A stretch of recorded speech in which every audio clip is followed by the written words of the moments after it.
सरगना अमित मालवीय पर आरएसएस के एक नेता ने यौन शोषण का गंभीर आरोप लगाया है। संघ परिवार के नेता हैं शांतनु सिन्हा, वो बीजेपी के बंगाल के पदाधिकारी राहुल सिन्हा के भाई हैं, एबीवीपी के सदस्य रह चुके हैं, हिंदू संघ के प्रमुख हैं।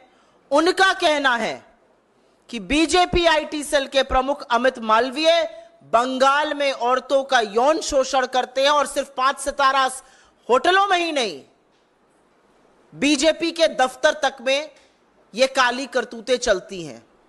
उन्होंने बंगाली में ट्वीट करके, बांग्ला में ट्वीट करके यह भी लिखा है कि बीजेपी नेताओं में होड़ लगी हुई है औरतों की आपूर्ति करने की।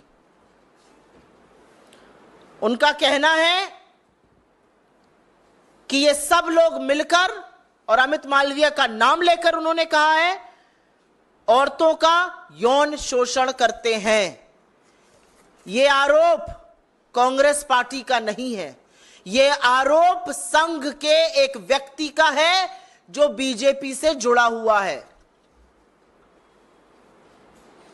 मैं जानना चाहती हूं, बीजेपी की आईटी सेल है या दरिंदों का जमावड़ा है? आपको याद होगा उत्तर प्रदेश के आईआईटी बीएचयू का वो गैंग रेप कांड, जिसमें सक्षम पटेल, कुणाल पांडे, आनंद चौहान जैसे लोगों का नाम आया था। ये सब शीर्ष नेतृत्व ही नहीं, प्रधानमंत्री मोदी के बड़े करीबी लोग, लेकिन ये बीजेपी की आईटी सेल के संयोजक, सह संयोजक और उसके सदस्य थे। तो दरिंदों का जमावड़ा है क्या बीजेपी की आईटी सेल? आज सवाल इस बात का है, आज सवाल इस बात का है कि बीजेपी की आईटी सेल में कैसे लोग हैं भाई? एक ध्रुव सक्सेना था, आईएसआई की मुखबिरी करते हुए पकड़ा गया था, हिंदुस्तान में मुखबिरी करता था आईएसआई के लिए। ये किन दरिंदों से, किन लोगों से भरा हुआ है बीजेपी की फेक न्यूज फैक्ट्री, बीजेपी की आईटी सेल? और बीजेपी में कितने महिला विरोधी लोग हैं भाई? हाथरस से लेकर लखीमपुर, लखीमपुर से लेकर उन्नाव, उन्नाव से लेकर चाहे वो उत्तराखंड की अंकिता भंडारी हो, चाहे वो गुजरात की बेटी बिल्किस बानो हो, चाहे वो इस देश की सबसे होनहार खिलाड़ी बेटियां हो, हर बार आरोपी बीजेपी का नेता, कभी कुलदीप सेंगर, तो कभी चिन्मय आनंद, तो कभी ब्रजभूषण, तो कभी अंकिता भंडारी का हत्यारा जिसके पिता बीजेपी के नेता है। कैसे लोगों से बीजेपी भरी पड़ी है?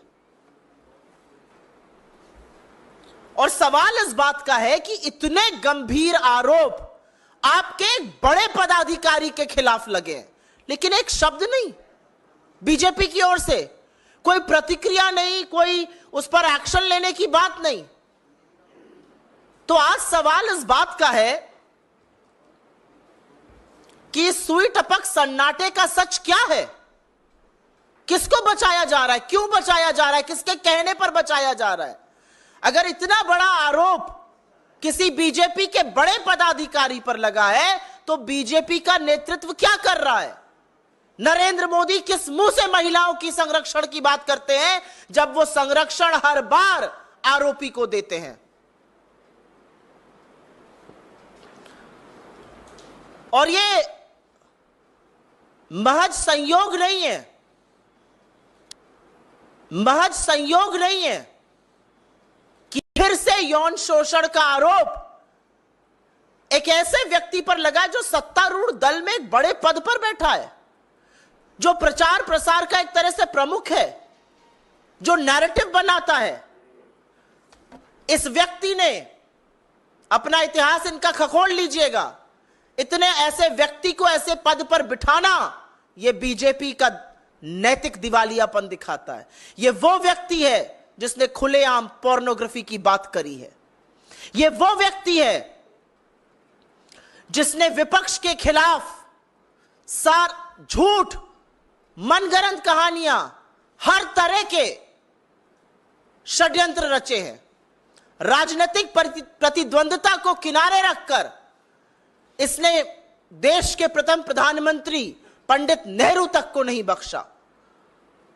उनकी अपनी बहन और भतीजियों के साथ की फोटो को इसने दुष्प्रचार करके चलाया, लांछन लगाए।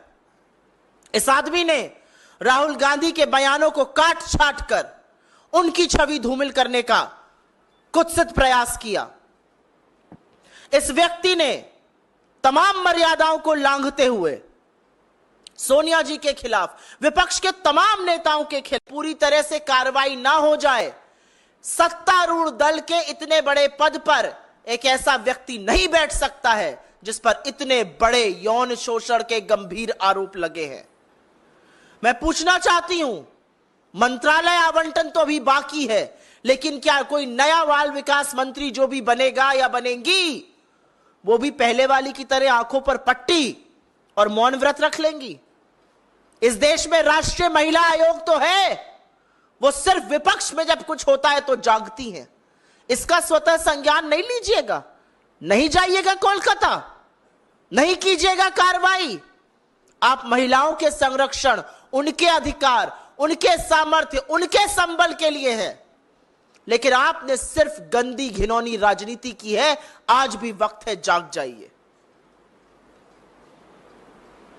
मेरा अपना मानना है कि कठोर कदम उठाने चाहिए भारतीय जनता पार्टी को।